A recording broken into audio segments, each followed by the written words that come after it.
Wow, what a beautiful morning. That sunrise was gorgeous. The pink sky reflecting off the water was just amazing.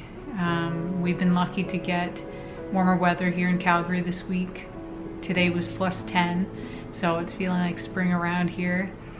I went out with my 55-250mm lens with my Canon M50, and I saw some geese. I also saw common goldeneye. I wish I got a photo of that. That's the one thing I will say with this lens, the 55-250, is I am starting to find now I'm wanting to cover more distance, so I would have liked to get a photo of that goldeneye closer up, but it just wasn't happening.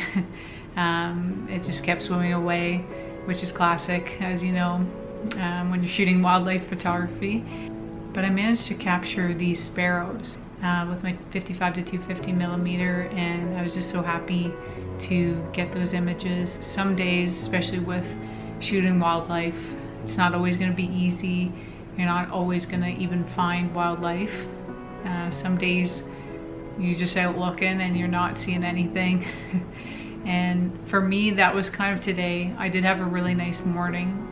Like I said, it was absolutely beautiful, but that was kind of it for the day. Just don't get discouraged when you're not finding wildlife.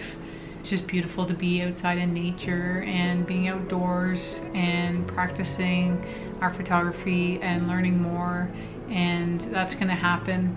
You know, you're gonna have days where you're seeing an abundance of wildlife and a variety of wildlife, and then you're gonna have days where, you know, maybe you're seeing a pigeon and that's it for the day. And not to say that pigeons aren't beautiful, but you know, I've had that kind of this week where I feel like last week I was just seeing an abundance of wildlife, and it's, you know, it could be the timing I'm going out. It also just happens. Sometimes for me that feels like it's when I'm just kind of not in flow creatively, so that's usually when I just kind of have to slow down and, you know, take some time to focus on myself and take a little break almost from photography, so that you get excited again and that the wildlife comes to you. Thanks again for your support, and I hope you enjoyed the video.